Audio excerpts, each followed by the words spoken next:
curtain about to fall. We're gonna open your eyes so you can see who you're gonna call if you wanna be free. GLOBEBUSTERS! GLOBEBUSTERS! GLOBEBUSTERS! GLOBEBUSTERS! Who you gonna call? Who you gonna call? Who you gonna call? Yeah! GLOBEBUSTERS! GLOBEBUSTERS! GLOBEBUSTERS! And welcome everybody to GLOBEBUSTERS. We accept the reality of the world with which we're presented. It's as simple as that. Hello, everybody, and welcome to another edition of GLOBEBUSTERS Tech. I'm your host, Zach Good Times for All, and today we're going to be talking about Newton's laws. Now, this is something that I never really dug too deeply into. I did look at a orbital mechanics book, their textbook, and just going through the index, it was like, well, over half this book is trying to explain away why it doesn't work how it's supposed to. Like it wasn't, it was really a science fiction book in my eyes. As soon as I saw it, I was looking through it, and I would have been interested in that like 20 years ago, before I realized how real all this stuff is. And yeah, so I never really got into Newton's laws too much. I skipped right past 801. Walter Lewin, he does all of Newton's laws in his 801 class. I'm sure it's great. I've heard it is. I probably should go watch it, at least download it so I have it. But yeah, and so this is going to be new to me. Kyle's going to be leading the show this time. But before we get into it, we're going to say hello to everybody on the panel. We'll start off with Mr. Kyle Adams. Kyle, how are you doing today, sir? I'm doing really well. Excited to be here as always. Yeah, had a lot going on this week. What I've been having fun doing lately has been kind of looking back at some of the modern day debates, like episodes, because apparently they're like getting ready to just stop talking about flat Earth entirely. Like, yeah, they're quitting on that. I was like, wow, that's interesting. But I've been looking at them, and I really don't like a lot of the way, like the formatting. The formatting drives me crazy. You get one person who presents 5 points, and then the next person presents 5 points. And if you got like 4 different people, each presenting 5 different points, after that, they've got the 3 different phases in a debate, right? They've got I guess there's 4 different phases. There's the opening statements. Then after that, there's open discussion. And then you do your closing statement, and then they do question and answer. And so when it comes to like your opening statements, everyone just kind of each presents 5 points. And then after that, there's no rhyme or reason. It's just an all-out brawl trying to say, okay, we've got cards everywhere, and we're just going to make a grab for one of those cards and see which one of those we actually talk about. And it's just kind of chaotic. And so it's been interesting for me to go back and rearrange those different debates and say, okay, this person presented this point and in the very beginning, and then right after that, like an hour later, they actually go about in addressing that. And so you can kind of make the cuts, and like each of those debates can get turned into like 5 different videos if you just stick to the topics. And it's really fascinating to just kind of edit out all of the fluff and say, okay, this person talked about gravity, and so I'm just going to stick and focus it on just gravity itself, and then kind of cut out everything else, and then look at it again and focus on a different point. And yeah, it's interesting, really interesting looking at it that way. It takes a lot of time to do that though, but it's worth it. Well, I can't wait to see what you come up with, man. Been loving the videos lately. Oh, thank you. Next up, we have Ms. Karen B. Karen, how are you doing this week, ma'am? I'm doing great. Happy to be here. Been a little rainy, I know. Yeah. with Ma in town. Kind of stinks not being able to get out there and go walking through the I forest mean, as much. we've been outside a little bit. It's okay. It's okay. We'll be fine. We'll be Yeah, fine. missing the scripture studies, but loving the coffee talk every Monday. I haven't talked to Jack for a while now. I should check in on him and see what he's up to, but he hasn't contacted me either, although I know he still wants to do something. At least last I talked to him, he did. So I don't know. But I just been keeping up busy, just doing busy work in the background, all the projects that I have, around the house that need to get done, trying to do it. It's just that time of year. Mm-hmm. Springtime, spring cleaning. Mm-hmm. Time for I had a gardening. fire It's under my just butt busy this time. morning, and we started getting stuff done too. Yeah. Garden's looking great. Our garden, man, with this rain, we got it in just in time. Bunch of little small. We got our peppers in, our tomatoes in. Yeah, it's been. I'll let Cammie tell you about that. Next up, we have Ms. Cammie Nodell. Cammie, how was your week? My week, it was good. It was hard to come in tonight. Perfect, like weeding weather as far as that goes. We have the little plants in, and you got the little unwanted ones. Zach hates it when I do weed aside, but the grasses and that, and I love pulling like after the drizzly rainy weather. It comes out so easy, and the soil so nice in your fingers, and watching the plants grow. They're going fast. We had was it the blackberries that grew 10 inches or the The raspberries? Which raspberry. that was Yeah. a raspberry. We've got some serious growth going and yeah, a lot of new babies and to do borders for the peas. Most of our plants are indeterminate or that they're going to, grow most of the season and do that. But we do have my favorite English garden peas, which definitely by June, mid-June, they're gone. And so what we did like to Porta Lucas, the moss roses in that bed, which, to give you something to look at so it's not a dead bed for, the rest of the summer. So that's fun. Good week. Good week. As you see, I'm on and off camera. My son, this will answer some things. The 24/7, the server completely failed on it. And my son was rigging it over running it through some other things, but every time, like there would be a glitch in it, which it does glitch, and you reset it. We were having to reset the entire networks and everything at house all of the time, take everybody down, every TV, every connection down. So he's putting together a new network. He's got some of the pieces where it will be up and running. I think pretty good fairly quickly. But the main piece is because it is my son and he doesn't do anything normal like his son. He's extremely high tech. His ultimate server is being custom built and takes months to do because it's not the normal. They have to make a one run on some of the equipment or something. I don't understand, but we could ask him. But eventually, in about 2 months, we're going to have like the ultimate perma server that you can do everything with. And our 24/7 will actually be able to do a lot more than it did before, even in that. Oh, I bet So it'll if be we hold awesome. out, yeah. So again, it'll be something that we can interact with. While it's playing again, different ones of us should be able to go on, add, delete, queue, do different things, and jump on and make that an interactive channel anytime we're bored, type of thing.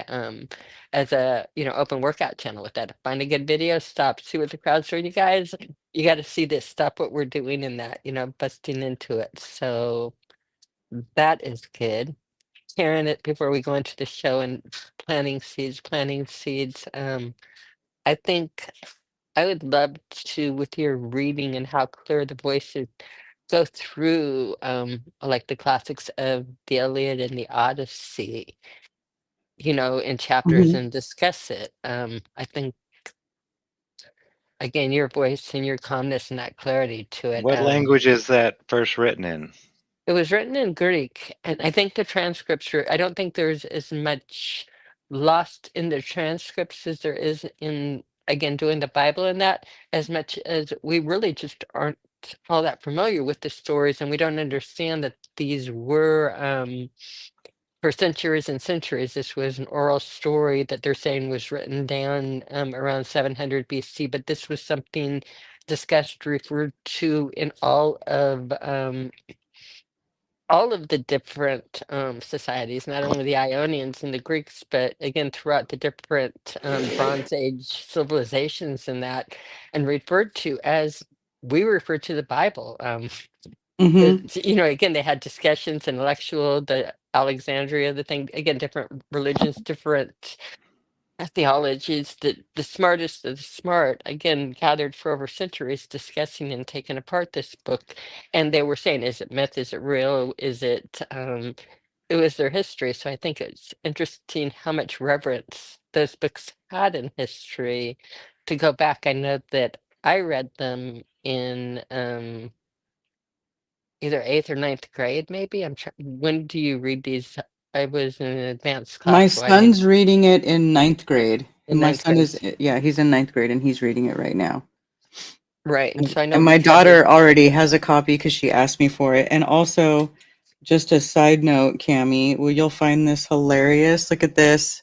My daughter showed me this. You probably can't read it, but this says trying to understand the royal Spartan bloodline. And she literally wrote out the whole thing, Schematics. Wow. connecting everybody. And I was so impressed. I took a picture of it. She was showing me the other night. I was like, I can't believe you did this. Exactly. She's She like, That's this did is what awesome. I do for fun. And I was like, oh, Yeah. bring her in on this conversation with it, and that because she this would is love again it. the type of discussions that they had with it and breaking it through, Yeah. and again you had millionaires so fascinated with knowing that it was real in his heart, a millionaire that like he found the city of Troy, and unfortunately he was a millionaire that wanted to know everything, so he really destroyed a lot of the he didn't go through it like a scholastic archaeologist would. He dug and look what we found, look what we found.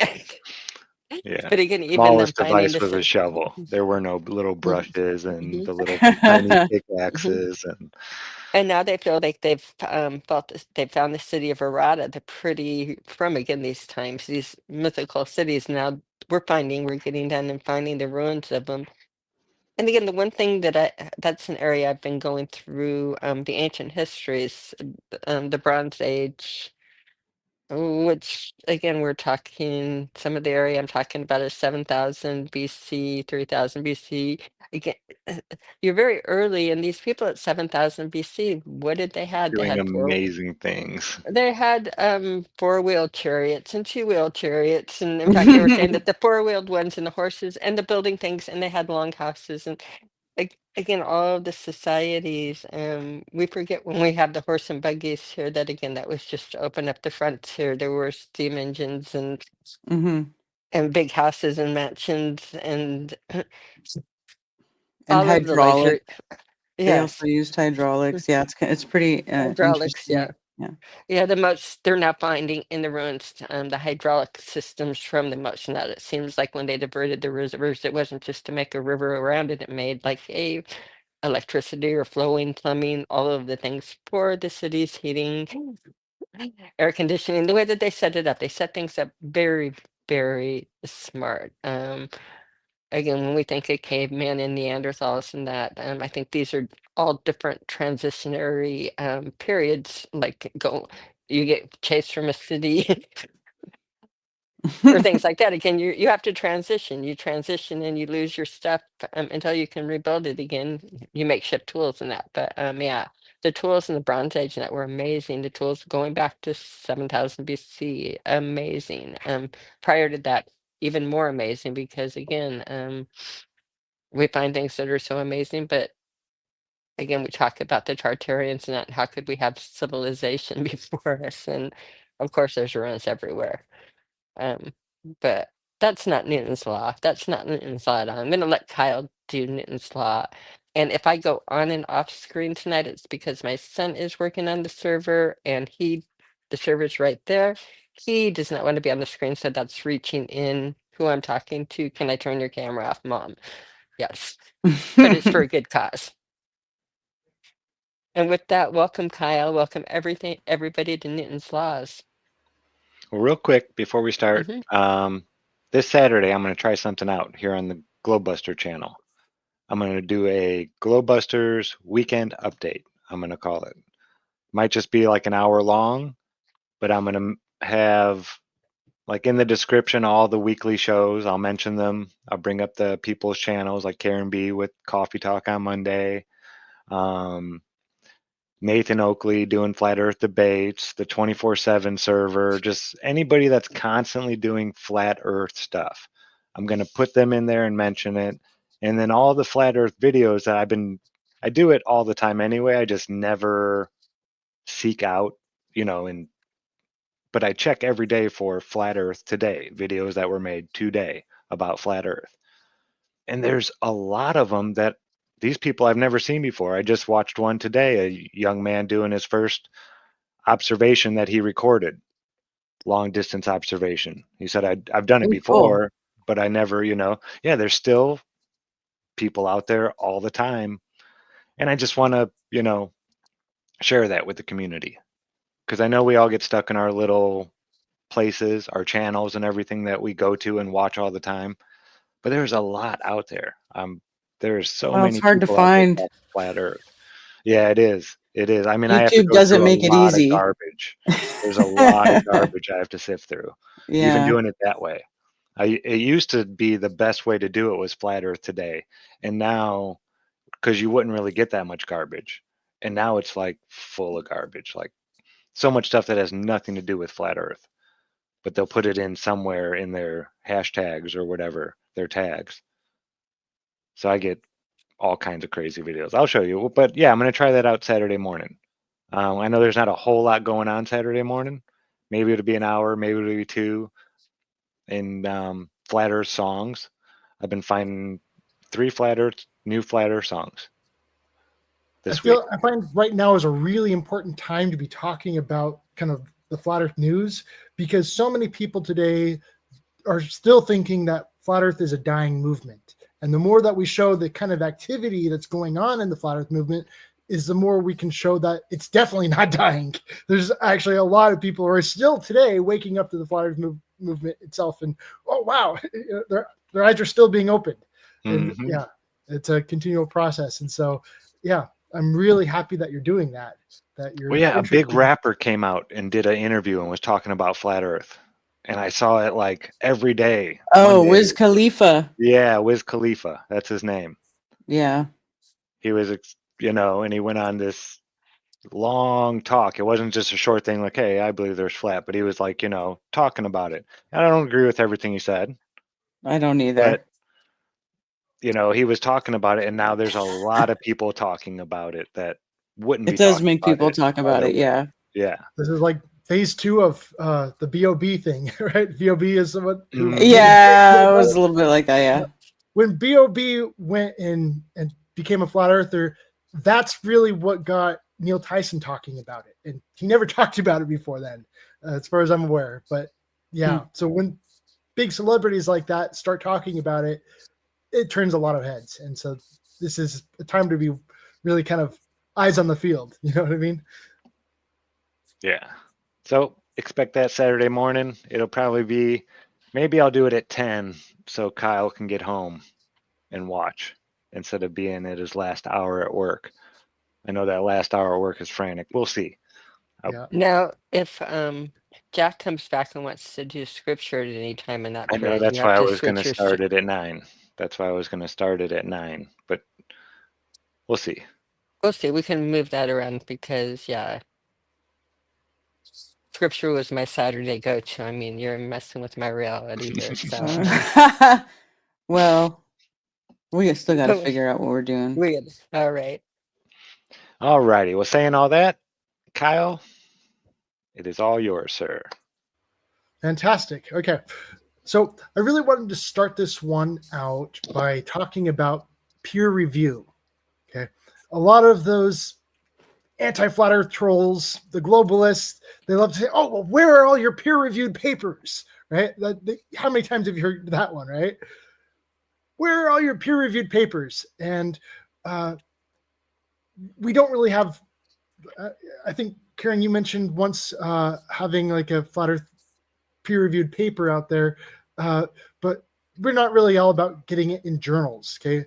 And they like to commit the genetic fallacy. Oh, well, if it's not in a journal, then it must not be true, or something like that. That's kind of like trying to follow their logic. What's the big deal about getting a position published in a peer-reviewed journal? Because for me, it's just all about peer review itself. Isn't that what we're doing right now? Is presenting information amongst our peers to hear what other people have to say about it? Right? That's every video we make is open for peer review, right? Yeah. Yeah.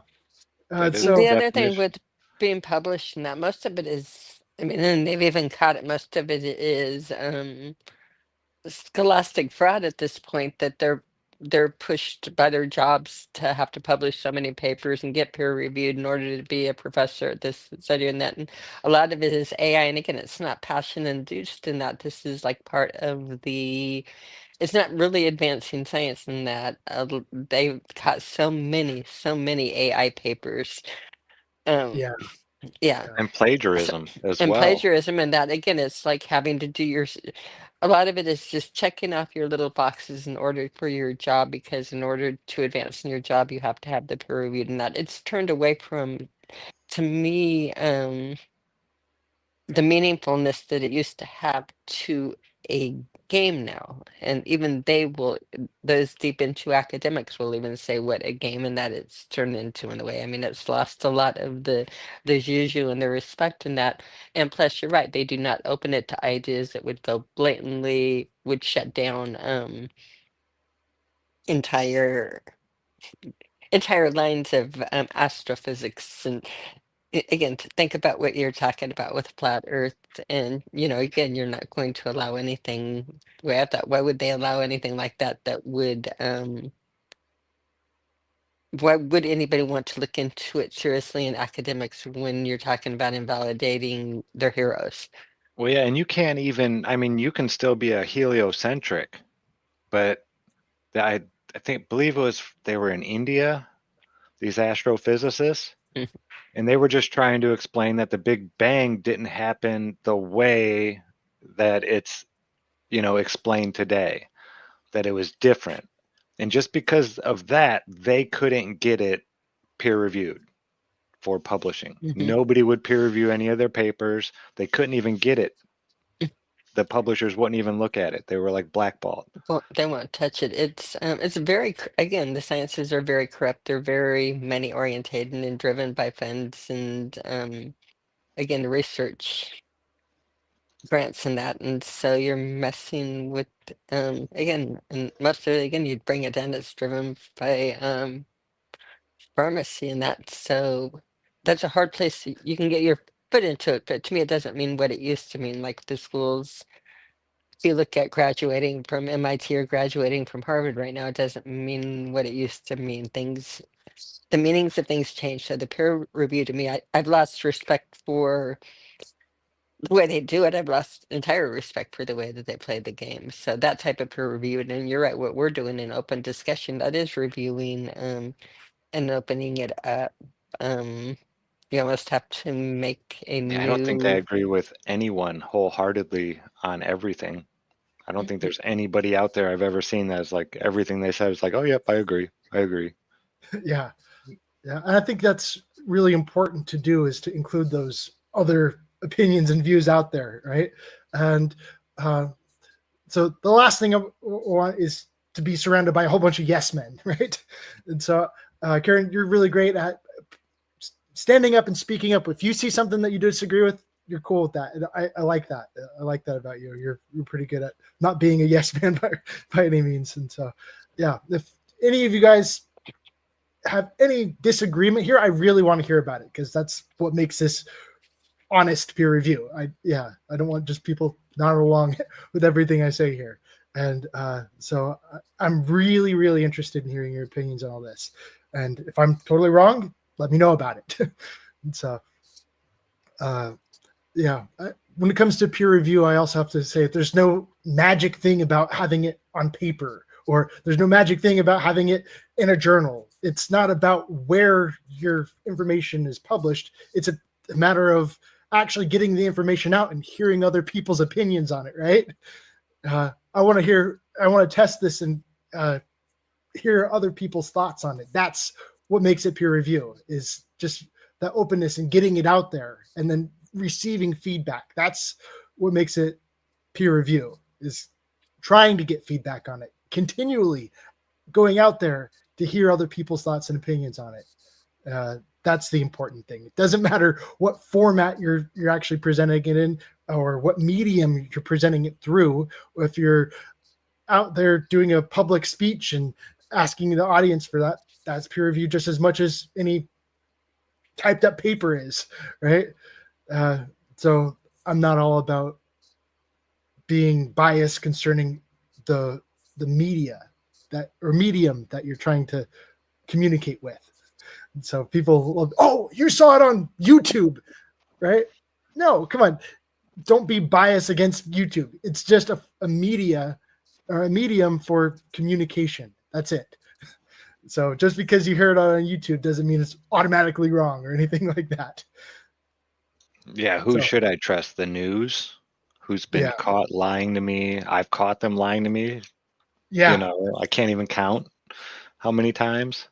Yeah, but So just no, because we saw it on TV doesn't mean they're automatically wrong either. I take information from everywhere. I'll get my information from everywhere, and then, you know, logically go through it and make up my own mind about it.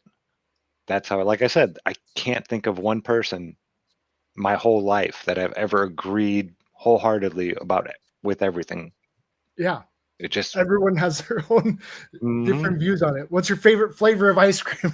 Oh, well, yeah. So everyone's a little bit different, and that's what makes us unique. It's part of being human, right?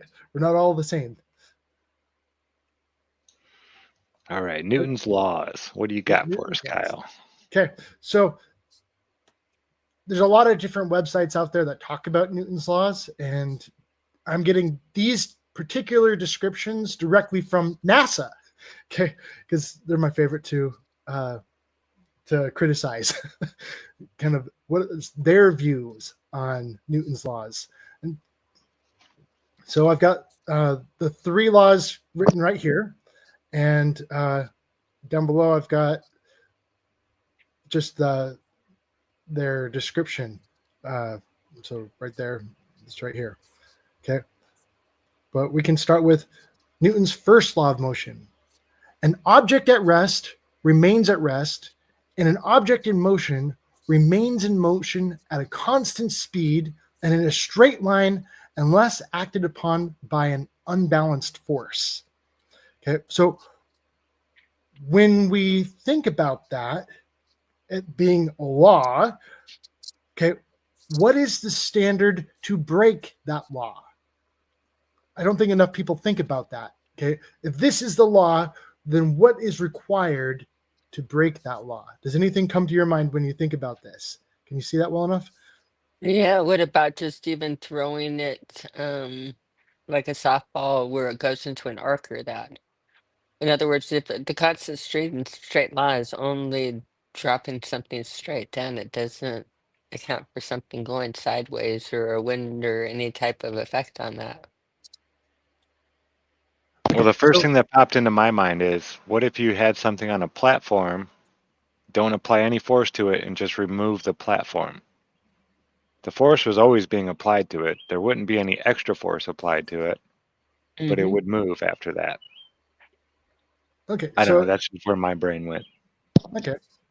Yeah. So we can just come up with all of these different ways to get around it. And so it's not a very good law of motion if you can, because things remaining in motion at a constant speed and in a straight line. Again, I can see all kinds of things that can break that. Yeah. So kind of what is the standard to break the law is the big question. Like, if we wanted to break that law, what do we need to do? And so my example that I've got here is that I've been thinking about is we've got a boulder, okay? An object at rest remains at rest, and an object in motion remains in motion at a constant speed in a straight line unless acted upon by an unbalanced force. Okay, so pushing on a boulder that doesn't move, does that break the standard? Okay, if I push on a boulder, am I an unbalanced force if I come and push on it and that boulder doesn't move anywhere? Or does the law require that because I'm applying a force to it, that boulder should start moving? Yeah, it's kind of what it's would imply, in my opinion. An object at rest should remain at rest until another force comes along, but what happens if that force isn't enough to cause it to move, right? And so, Yeah. yeah, I think that's And what one thought. happens if that force is too strong and instead of going in a straight line, you smash it into a million? Oh, Sorry, you're kind of quiet there. I can't hear you. smash it into a million pieces with too much force. So again, a lot of variables. Keep going, Kyle. Okay. So another thought here would be concerning, is light a particle or a wave or both? Kind of, we talked a little bit about that last time when it came to the ether and about how the light has wave-like properties, right? We talked about like the double slit experiment and how you could watch the light kind of branch out as it comes around a corner, behaving like a wave. And there's a lot of stuff going out there. Oh, well, light is also a particle. And so if light is a particle, okay, this right here, this first law is talking about an object moving at a constant speed, okay? And so if light is a particle and it goes through glass, and all of a sudden that light speeds up when it comes out of the glass, is that breaking the first law? You follow? I follow, and I 100% believe it does because I just can't conceive of light as a particle. It doesn't work with too many things. But keep going. Yeah. So there's a lot of reasons for skepticism here concerning Newton's first law. And I think Einstein was one of those people who really kind of was skeptical about that too. And he didn't quite believe in all of these laws. And he came up with the whole theory of relativity. And that's a whole bunch of garbage there. But this is kind of important stuff to think about. Like, yeah. So I really want to know your guys' thoughts on Newton's first law. Do you guys agree with it? Is it a law, or is it just one of those like the law of gravity? It's not really.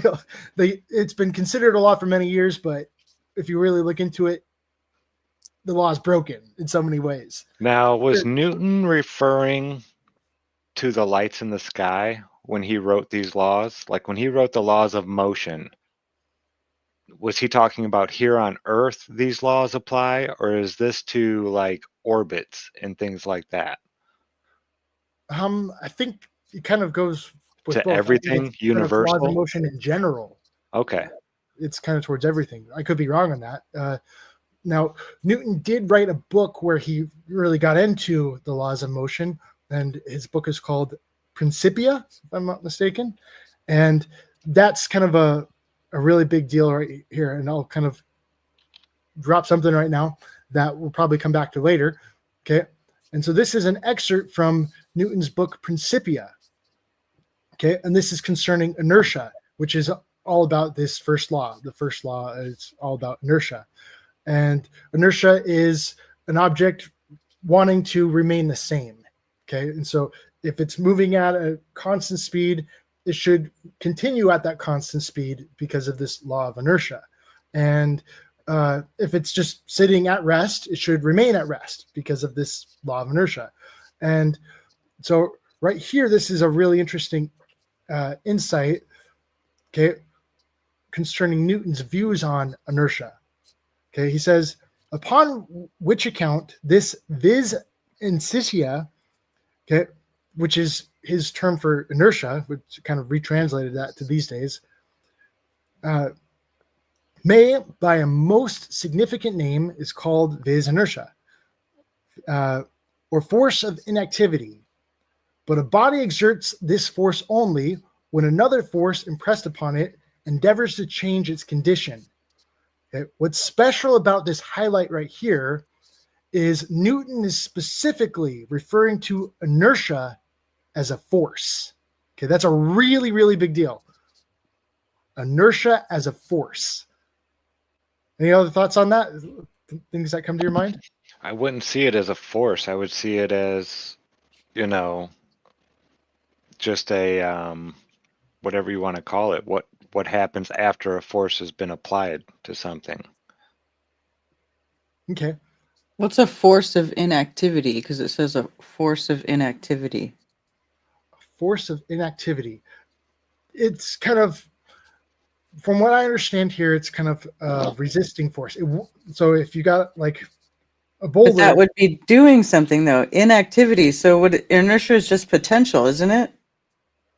it's a good thought. I'm not entirely sure on all this. This is something I'm still kind of working through, but when it Right. makes a big deal when it comes to action and reaction forces. And so if you got a big boulder and I want to put that boulder into motion, I'm going to feel some resistance towards it. And so that's going to be like a force of inactivity where it's trying to maintain its stillness. Okay. And so, but I've got to work against that in order to get that boulder into motion. And once it's in motion, if I want to bring it to a stop, then I have to slow it down. Okay. It's going to require some force to slow it down. And that's what. Okay, or just whenever a force that is impressed upon it changes its condition. So like if you're in a car and the car slows down, you're going to feel the inertia of that. Yes. Yeah. You're going to feel inertia when it slows Okay, down. I'll give them that. That makes sense. Yeah. So when you're turning, you do a sharp turn, your body wants to continue going in that direction, right? See, That's inertia. is that inertia or is that centripetal force? All right. And then what Centrifugal about force. yeah? Yeah, centrifugal force is actually like one of those fictitious forces, right? At least that's mainstream will say that about that. And so that's the big question: is that a real force that you're actually feeling, or is it not? And so this whole highlight right here really brings that into question. Is it just inertia? is this inertia an actual force that you're feeling in a car when your body, when you're in a car, your car is going really fast and all of a sudden it does that sharp turn and your body wants to continue going in that direction. Is that an actual force that you're feeling or is that fictitious? Right. And for me, when I get slammed up against the Yeah, that's a wall there, force. it feels like an actual force to me. It's hard for me to say that's utterly fictitious. So yeah, this is a whole big can of worms that's really fun to, like a huge rabbit hole that's really fun to dive down into. And I'll come back to that really soon. Well, maybe I can just go into it now. Yeah, because I feel like it's kind of skipping into Newton's third law, which is like a much bigger thing. So kind of trying to think about the order of, I was planning on coming back to it later when we talk about Newton's third law. I wanted to kind of jump into Newton's second law in a moment here, but I wanted to make sure we're all covered on this one first. I don't want to go too fast or anything like that. When I get excited, I start talking really fast, and I don't want to just blow through everything in 5 minutes. No. Okay. Karen, do you have any thoughts on this? You're really quiet. Nope, just listening. Okay. Any other thoughts? I just wanted to read a little bit further on and see what he goes on to say. Okay. As Can you read that, resistance Paula? and impulse. It is resistance insofar as the body, for maintaining its present state, withstands the force impressed. It is impulse insofar as the body, not easily giving way to the impressed force of another. See, So to me, I could see that as well. Okay, so another force coming on, like if you get hit by another car, the force of that car is going to cause that inertia on you as well. where is its differentials in there between, like, you have three ping pong sized things. One's a super ball, one's silly putty, and one's just a solid plastic ball. Each one of those is going to react totally different. Bounce up, that little super ball is going to be where's all of the force that's inside the little objects, or where does that come into play? Well, this is just in general, I think, like universal. This will happen to all things. It'll be different rates when you have different materials. But I don't think he's getting into all that. This is just a universal. I even looked that up, Kyle. You were right. It is about orbits and things that happen here on Earth. Engineers, they don't just talk about it when it comes to celestial mechanics or anything like that. They do it with crash cars, and they like, where do you really apply the Newton's laws of motions? It's definitely not just in the sky. They do this in all kinds of crash simulations and just anything you do like engineering work with. They talk about this kind of stuff. So then it goes on to say resistance is usually ascribed to bodies at rest and impulse to those in motion. But motion and rest, as commonly conceived, are only relatively distinguished. Nor are those bodies always truly at rest, which commonly are taken to be so. You kind of lost me there. Yeah. These old texts can be kind of a mouthful to chew on, that's for sure. So I'm going to try to listen to the chat here too, see if anyone else has thoughts on the matter that they'd like to pitch in. So they're writing a law here. They're writing a law here and say that if things are at rest, they're not always at rest, even though they appear to be. Sometimes they're and sometimes they're not. Well, yeah, he went on to say that nothing is truly at rest. So, but then the other ones, he said, unless they are. Okay, it's a good law. I'm just like, again. Yeah. So there are parts of Newton's law that I agree with, and then there's other parts that I don't agree with. And so, yeah, the whole thing with an object shouldn't just automatically jump up and start moving. Okay, that would be breaking the first law here. Okay, if you've got a boulder and it's no force is acting on it, and all of a sudden it just starts moving, that doesn't make any sense. The boulder should just, if I put it there, it should stay there unless something comes along and causes it to move. Okay, so that's the part of Newton's first law that I agree with. The part that I disagree with is any force comes along. Not every force should cause it to move. That's my other thing is, if I were to come along and push on a boulder, substantial enough. Yeah. And so that's an ant's not going to come up and carry your house away. Thank you. Yes, an ant can't just push an ant can't push an elephant across the savannah. Mm-hmm. An ant can't push your house away. That's a good one. So Newton's second law. Okay. This one is more famously F equals ma. Force equals mass times acceleration.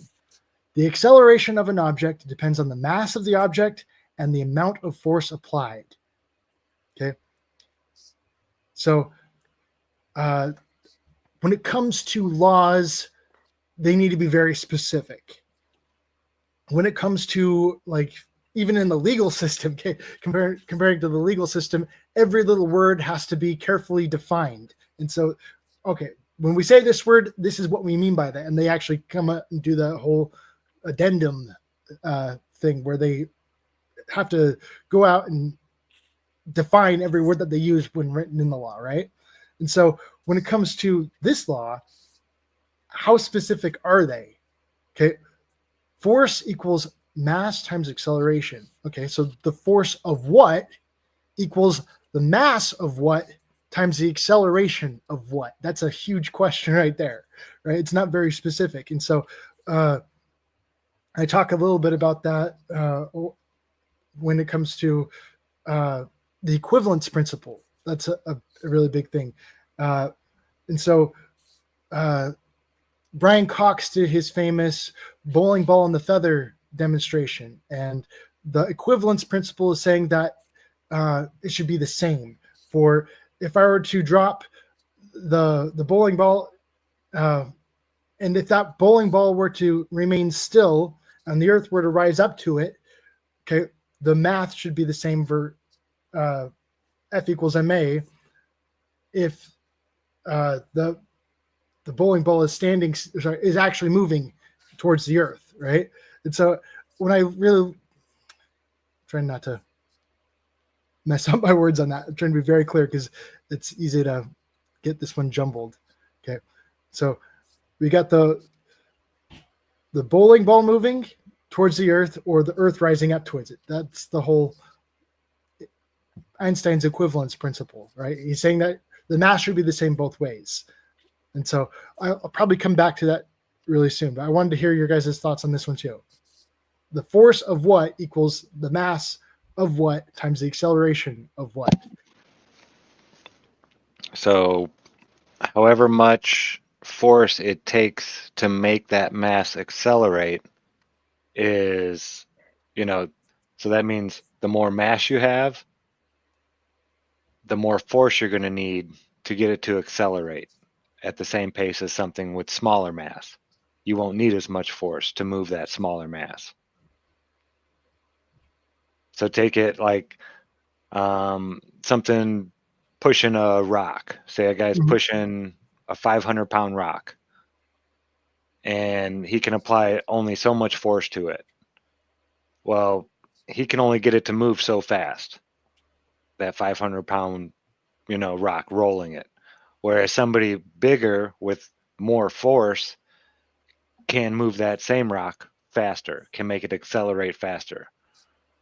Okay, so we've got our guy, and he wants to get this rock into motion, and you're saying that F equals ma is the amount of force for him to push on this.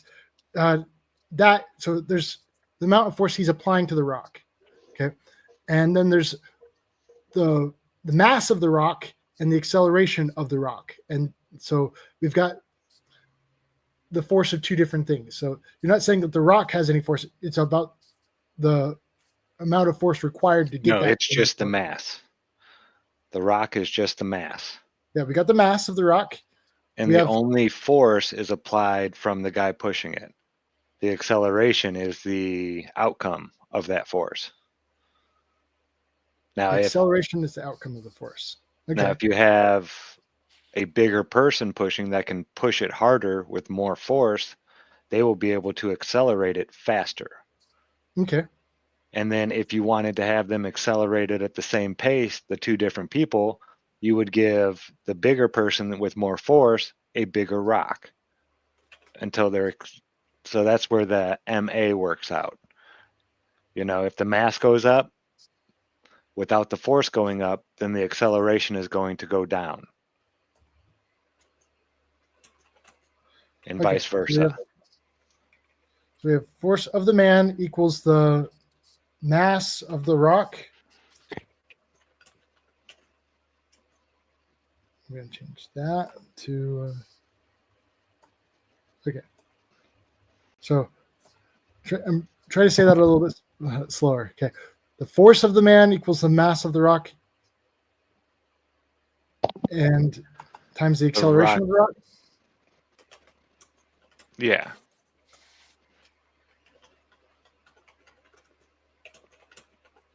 Okay, so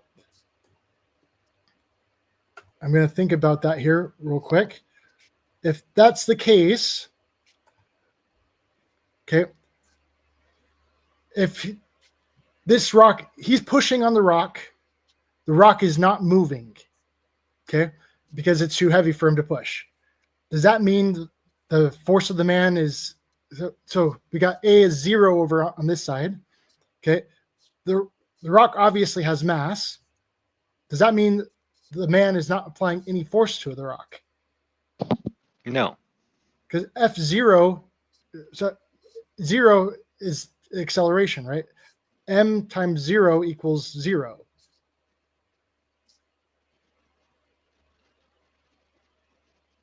Well, he just doesn't have enough force to even start an acceleration. So Okay. F equals ma doesn't apply here. There is no acceleration. Okay, so there is no acceleration, but there's still a force. The man is still pushing on the rock, right? There's still pressure being applied. So is this breaking the second law of motion? I don't know, but a woman wants to come in and solve the problem away from all the math and say, make your mass perfectly spherical. So it just has a, So it can roll. and you can roll it. Doesn't need to be any stronger. Just make your mass perfectly spherical. So when it comes to this math formula, if the math doesn't add up correctly, then the law is broken, right? So if you say 1 + 1 = 2, but you keep adding it up and it's not equaling 2, then you're going to have a problem. So This is like the 2 divided by 0 = 0. mhm. It doesn't make sense, but that's how we do it. So that's one thing I really Because you can't have 0, right? uh-huh. There is no such thing as 0. Either it's happening or it's not. So that's the whole conundrum when you start trying to put this stuff into, numbered equations. Yeah, there's a force there, and the force definitely isn't 0, but according to this calculation, this mathematical equation, the force has to be 0 because it's not accelerating the mass at all. Yeah, so it's saying that it's impossible for the man to put any kind of force on that rock so long as the rock is not moving. I think there's a big problem with this, right? Mhm. Kind of going with the law of inertia. Now, let's go ahead and To me, these aren't as much laws of reality and laws of nature as much as guidelines of engineering. I mean, you do guidelines of need engineering. guidelines for engineering in that. Yeah. Literally, that you do need math in that to go, to get to engineering, so you need to approximate in that. But I I'm don't think you can curious take about, nature down this simple, but I think that you need to math it to engineer. yeah. I'd like to talk to a So I don't natural call them engineer laws. I about don't call this. them natural Angle of laws. I call elevation them says that formula only applies to moving. moving. Only applies to moving objects. Okay, so let's go Mhm. ahead and make that boulder moving. Okay, that boulder is now moving at 60 miles an hour. Okay, and so now that boulder is moving at 60 miles an hour, let's say it's moving at a constant speed. Okay, and so we have the mass of the boulder times the acceleration of the boulder. Okay, does that equal the force of the boulder? Okay, if I were to go ahead and stick up my hand, should I be able to bring that boulder to a complete stop? Okay, if it's my force. Okay, and so I think this is kind of getting into a little bit more of Newton's third law, equal and opposite reactions. Okay, so the mass of the boulder times the acceleration of the boulder, I think that should be like the force of the boulder. How much like force that Potential can it apply to me. has. How Yeah, much potential the boulder has. I yeah. think it's good that you figure it out before you try it. And so I shouldn't say it's my force. It should be like the force of the boulder, what the boulder can potentially do to me, right? And so I think that's kind of getting into inertia now. Okay, how much force that boulder can apply to other objects. Okay, that's inertia. How hard is it going to be to bring that boulder to a complete stop? That make a little bit more sense? Mm-hmm. So now we're treating inertia as a force, and that ends up working with the second law.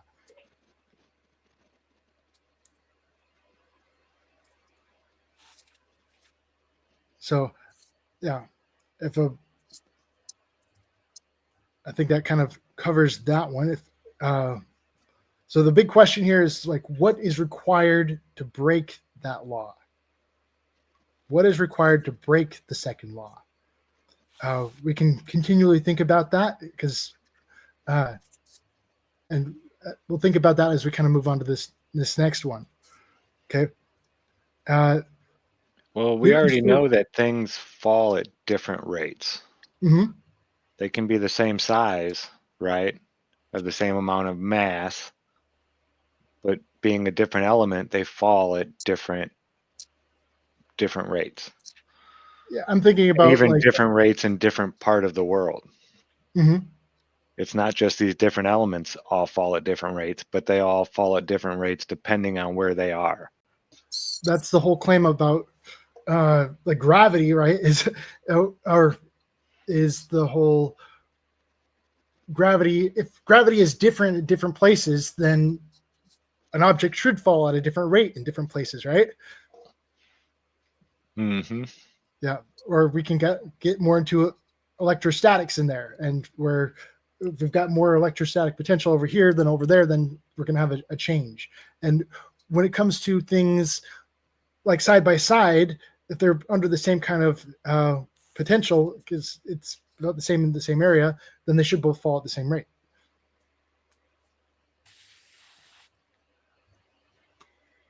So Newton's third law, I can go ahead and I can share this. This one's really funny. Kind of, if you want to, we can kind of pause it where you want to. Let's see if I can.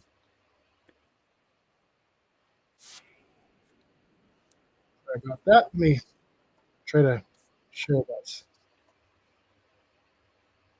Have you heard about the anomaly out in the Indian Ocean, Kyle? Anomaly out in the Indian Ocean. I have not The heard about that. gravitational anomaly that is supposedly, it's like 300 feet. The water like dips down in the ocean. It makes a big like tidal bowl almost, but it's real big. But yeah, they can't figure out why. They're trying to say that, tectonic plates and gases coming up and this and that from underneath. But I've been seeing things about it the last couple years, but I never thought that it was they said 100 meters. Like the center of this bulge, or not a bulge, but a indentation in the ocean, the center of it is 300 meters from sea level, or 100 meters down from where sea level is. Mm-hmm. And they're not sure why this is. After the video, I'll pull up an article on it. I tried to switch windows to share that, but it's not showing up on the screen yet. I think you need to let me see. Put it on screen. It's Okay, always yeah, there been we go. there, Zach, and it's between there and again the South Atlantic anomaly, and that again we talk about stretching the southern hemisphere when there's so many grid lines on the map that again, so much ocean we can't go to. We can't go to the ocean between there. It's too rough. The oceans in there between South America and Africa until you get up the coast quite a bit where they do together. They don't jump together at the bottom where it would be closer, because again, on the oceans and in the air, you have the anomaly going there. You do have the Indian Ocean that's too dangerous to fly over. Again, these areas that are huge areas, huge swatches that we forget about. You don't when you're looking at the map and doing the things. They stand out. They're like, wow, nothing is there, no routes going, no anything. But go ahead. Bill's saying that's not the only place like that. They're all It's over. not. I They're all wouldn't doubt over. that at all. Uh-huh. Well, it makes sense. I'd like to take the voltmeter out there, or the EMF reader, and see what the electric field's doing. So we're pushing at an hour. I've got a bunch more I could say about Newton's third law. I can try to sum it up if you want to, or I can just kind of go through and we can just kind of get through it. We can come back next week and jump right back into it. We'll start off with Newton's third law, and really, we could have talked on one of the laws probably for the whole hour. Yeah, we could. And it'll give us some time to meet with more of our audience here, kind of hear all the comments and try to include those, because that's really important. Like I said, this is peer review, and if there's anything I've said that anyone disagrees with, please let us know about it. I want to know about it. Just don't be a jerk about it. And so, yeah, we can disagree and still be friends. That's the big thing here. Here you go. The mysterious gravitational hole in the Indian Ocean that makes sea level drop by 106 meters. I was looking up online. It's called the Indian Ocean Geoid Low. I've never heard of it. Yep, right there. Indian Ocean Geoid Low. And yet it Largest never shows up on the gravitational blue hole marble. on the planet and has puzzled scientists for decades. I never heard nice Probably about when this longer in than school. that. It's nice when Yeah. they're puzzled because it says we haven't figured this out. 106 meters. That's I want to know. It spans about 3 million kilometers. And then the Indian Ocean. Oh, the Indian Ocean geoid low spans about, yeah, nearly the size of India. You Wow. would. That's huge. That is Mhm. huge. I mean, you'd think when you're doing your blue marble perfect pictures, you'd see a little dimple. I mean, something. Yeah. India is That's pretty a big. big. Mm. I mean, Wow. because yeah. Yeah, How they're many saying the miles is tectonic that? plates. I'd have to go into miles on that. How many? Can you convert that to miles? Anyone? Yeah, let me see.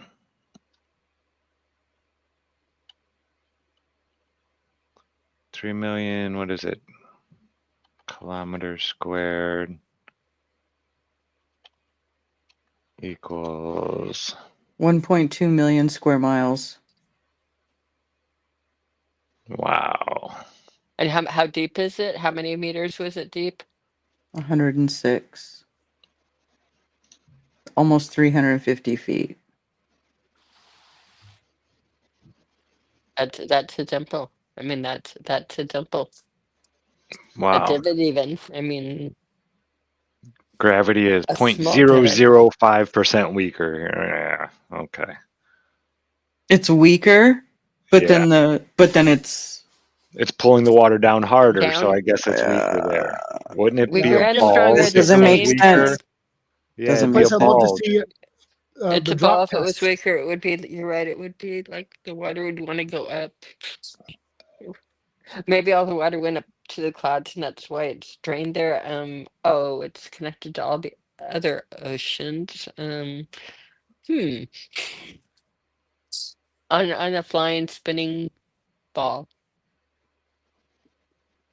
It does on flat Earth. If you look at the magnetic fields, and that we have to have areas of that we have to have areas of where when we talk about the way it works, electrostatics, we have to have the areas that I find fascinating, the gravitational hills that we find all over, and that Gianna sent me another one, and it's like, have you ever heard of this? And it's like, yes, I've heard of all the gravitational hills and want to go. Also, the areas in the oceans, a Devil's Triangle, and that work like areas of they work perfectly in that type of scenario where you change even with our magnetic field, which again has got a strong quadrifield pole at the center and the dipoles. It's like stable, but you're gonna have the little hot and cold spots.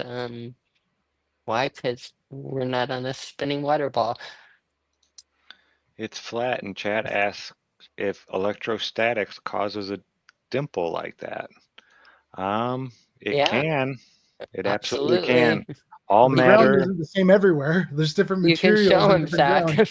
it's going to lay 90 degrees perpendicular to the electric field. That's how matter is going to flow. That's But you're how gonna have it you're works gonna every have. time. But if you look at the Farrell patterns, you have areas of stronger and not. I mean, it's just because of the nature of the tornado. It doesn't the way lay it down. Yeah, Well, no, and you the expect shape, that. That's expected. the electrostatics, the shape of whatever you're on, like the shape of the earth, like in a mountain peak, that's a nice sharp mountain, will have more electric potential up there than, say, a rounded mountain. Yeah, Walter Lewin does a great job explaining it and how the math works and everything. The smaller the radius of that little angle right there, the more potential it has on it. And like in a valley, there'll even be even less potential gathered there. It's really neat. And he shows you how to test it all out and everything. I Okay, know that here it when we were is. in Banff for the Canada conference. Hello, everybody out there in YouTube land. Oops. Sorry. Go You can ahead. do that. I was gonna say, I know that when we were in Banff, I wish I would have had like the voltmeter in that, but on my smartphone, I had done one of the really fancy compasses that had the magnetometer on it and that, and the field, the magnetic the magnometer was just going crazy all up in that area, and I wanted to go back and do more data or have more than just like a free app on a cell phone. But go ahead with this one right here. This is good. It's the best. Franklin Loza Paredo, I believe. Is it salty water? Not in this video, but in the very next video I did it with salt water to see if there was any difference, and there really wasn't. Just made my paint can lids there rust a little bit. But yeah, as you can see right here, there's a bulge in the water. You could tell by the, let's get to where I discharge it here. Okay, I'm gonna get ready to touch it. I'm just talking right now, blah, blah, blah, blah, blah, blah, blah. I don't even like listening to myself talk from this many years ago because the vocabulary I use, I don't ever say these words anymore. Positive and negative charge and things like that. Okay, so it's really that right here that is pulling the water up. So this is a positive charge, the Van de Graaff generator. And this object right here it doesn't have anything attached to it.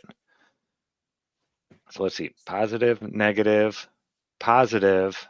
Okay, so the Van de Graaff generator is positive. The bottom of this tray will then become negatively charged, all right? I hate saying those words, but I'll make it easier for you to understand. Lower potential will gather here at the bottom to equal out this, the higher potential Van de Graaff generator. And then the top of this, because of that, will become positively charged again. So you have positive, negative, positive, which makes this thing up here start gathering in negative. So what I'm doing is I'm charging up the Van de Graaff generator. Now, if I charge it up, you'll see right here as I'm charging it, it's going to start leveling out. And not until I discharge, I'll put my hand on this and discharge this. So this up here, right here, I'm going to touch it, boom. And then this is the only thing that's holding the charge anymore now. By discharging this, it discharged all of this. These are like, well, I guess this still has a little bit of a charge on it, the metal plate here. But this has the most low potential. So it's sucking the water up towards it. If this was higher potential, it would be pushing down on the water.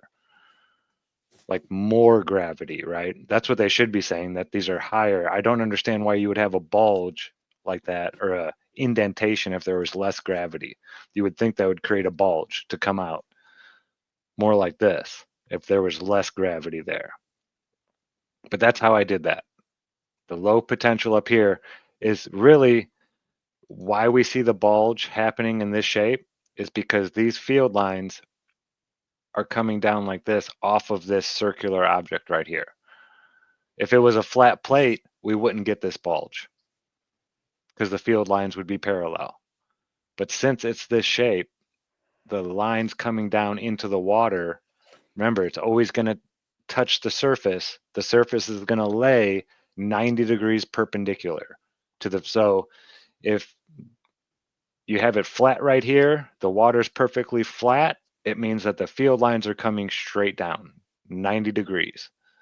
Now, if the field lines are curved, then the surface will also be curved. They're going to lay 90 degrees to whatever shape that field is making. And that's how that I think that's how that bulge is out there being made. It's definitely electrostatic in my opinion. Whatever's going on, it can bend water.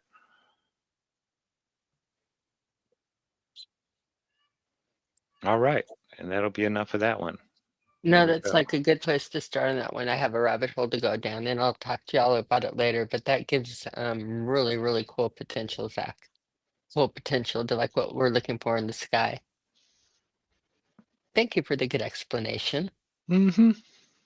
Yeah, I think it's really interesting how connected the concepts are between Newton's laws and anything regarding the whole gravity thing. They're very, very interconnected. And then when you start talking about the equivalence principle and Einsteinian physics, it's really crazy because Einstein just takes Newton's laws and throws them out the window. And yeah, I'm not saying Einstein is right or anything like that, but it's really important to acknowledge that even Einstein didn't agree with Newton's laws. And it's really important to also acknowledge kind of the math and how that kind of totally falls apart when it comes to the whole Einsteinian theory. Another question in the chat from Franklin. He asks, isn't fresh water dielectric? Everything is a dielectric. Everything, like when you have a capacitor plate, a capacitor, you'll have the, two pieces of foil usually, and they wrap them up, but they always put a thin piece of wax paper or something like that in between it so the pieces of foil don't touch. Well, that piece of wax paper, the thing in between the two things creating the electric field, is considered your dielectric. It can be air, it can be water, it can be, everything is considered a dielectric here on Earth. Water is actually the best insulator of stopping, but it has to be pure water. That's why we don't use it in any type of technology, like mechanically, because trying to keep water pure is near impossible. Having distilled water in a tank, that water is going to eat away at the walls of the tank, and then it's no longer going to be pure. There's always going to be little particulates floating around in it, but pure water is the best insulator out there by far. It blows like glass away times 10. It's crazy. But no, everything is really considered a dielectric, or everything is dielectric. We are everything. Okay. I'm not seeing. Yeah. If you guys have any other questions, drop them in the comment section, and we'll go over those at the beginning of the show, maybe. Like any questions on Newton's first or second laws that you guys have. Or even the third one, because that's what we'll talk about in the future. Yeah, that's the one we're going to be getting into. But yeah, that's going to do it for the show. Everybody, thank you all so much for joining us. That was a fun one, Kyle. Thank you. I had never really even thought about a lot of this stuff before, so it's good to have up there these thoughts to be pondering upon. When I see stuff happening, this is going to pop into my head, I'm sure. Way too frequently we just go through our textbooks and just kind of nod along. Oh, my textbook said it, so it must be true.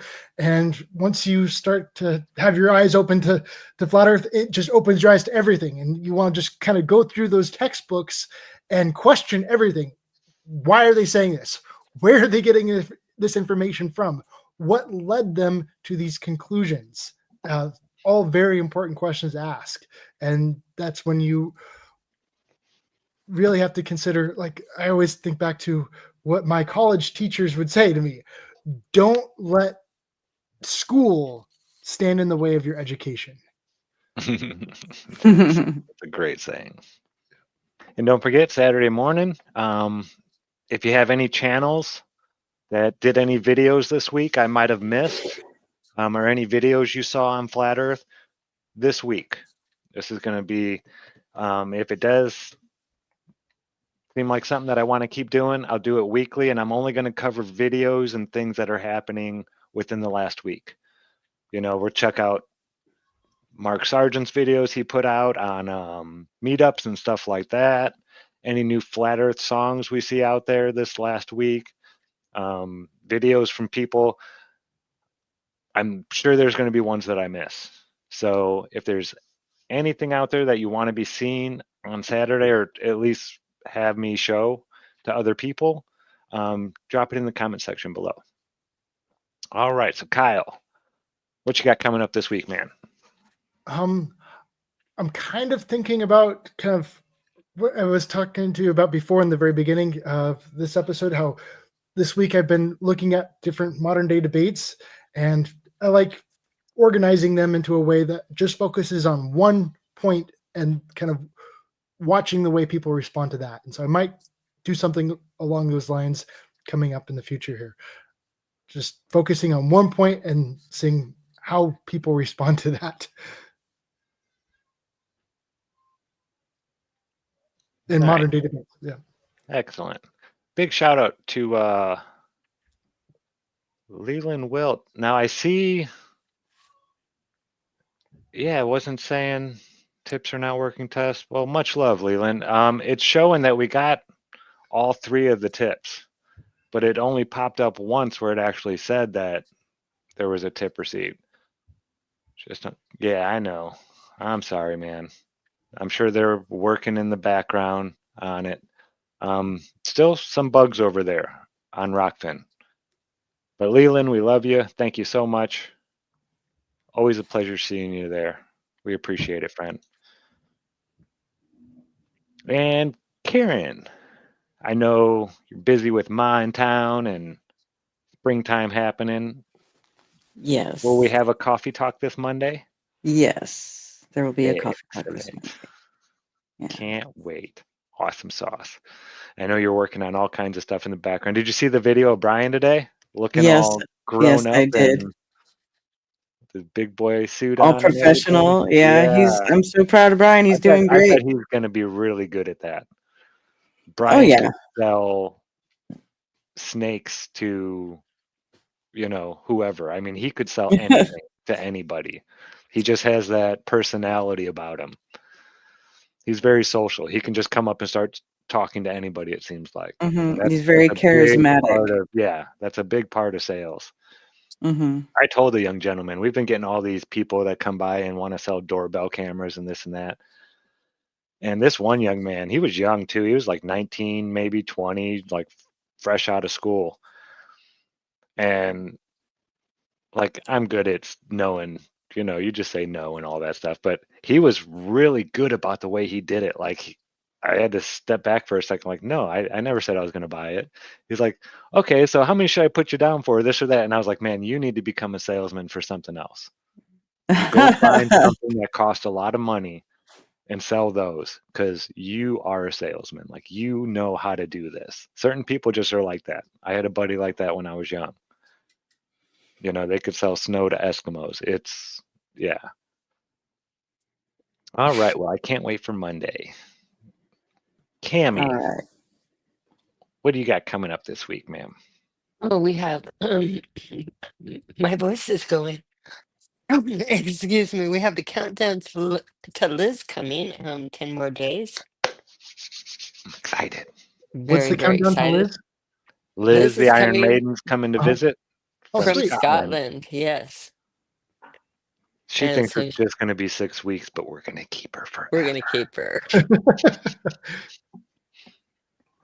No, but Yeah. it's exciting. She is coming in. We thoroughly enjoyed her last time she was here, and just coming up with different plans and things to do. So that's a lot of fun. The gardening, and of course on Sunday the Prime Show, they're getting ready for their season finale, and they're doing something called a turtle sky map. I've not seen anything about it, but I'm a huge fan of turtles, and anybody that's familiar with my land maps, are familiar with, no matter at the beginning, but no matter how hard I tried to, no matter how hard I tried to get a lotus, how I tried to get the flower of life or whatever, and this is opening up the map to leave sections off and not cut through any trade routes or anything. This is 2015, 2016, and I had a lot of Saw fun this a with it. long time ago. A long You've time been ago, and working on this forever. I did this on little cutie oranges and drew continents on those little cutie oranges. It was a summer project. Just drawing the continents, you draw on the grid line from that and see if you can open up the orange from the bottom and not break through any trade routes or anything or continents. And you get to eat the inside of it. So it's this really, it's a fabulous. I went through bags of cutie oranges. I love them.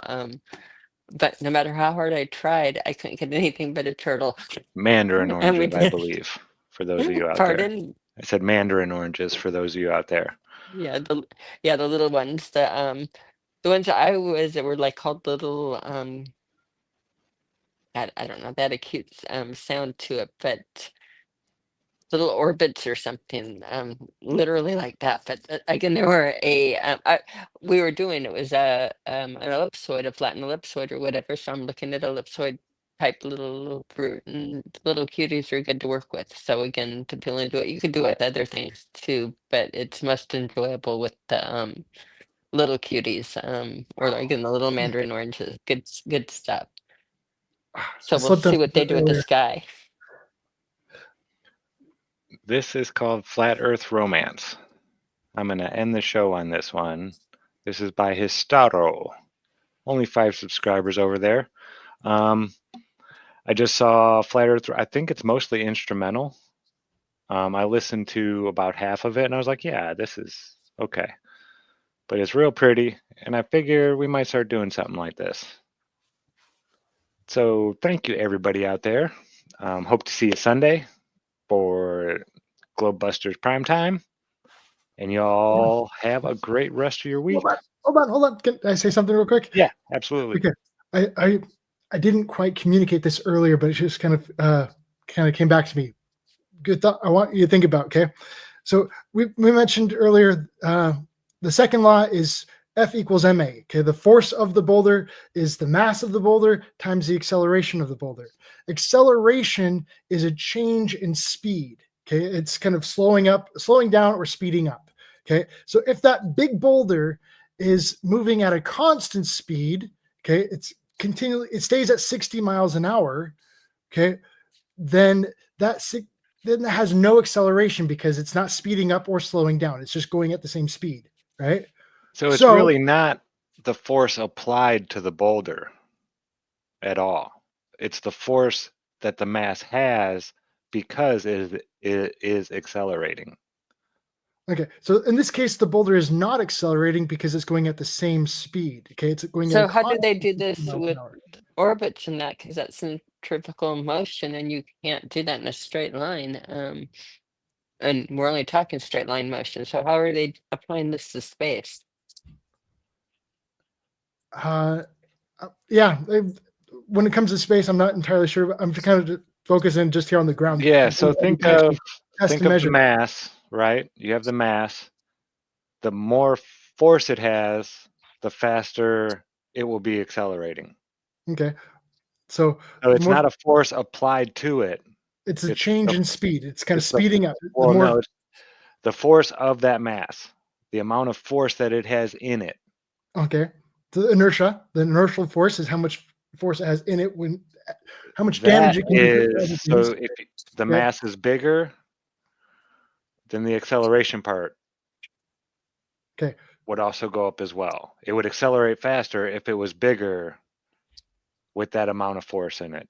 Maybe, I don't know. So I just want you to focus in for a second. Okay. So we got our big giant boulder, and it is moving at a constant 60 miles an hour, which means it's not accelerating. So we have the mass of the boulder times 0 acceleration. That should equal a force of 0.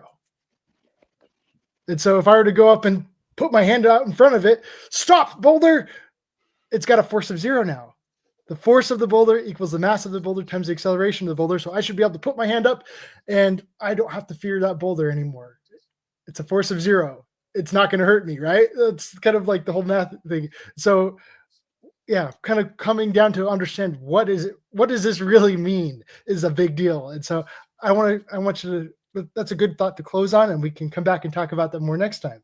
So yeah, I just wanted to get that concept across because I was trying to do that earlier, and then it kind of like I had a loss of words and it came back to me. And yeah, that's the point I want you to think about. Until next time. All right, everybody. So remember, be good to each other. Don't lie to each other. Open your mind because there's truth inside. Peace out, everyone. Peace. Peace.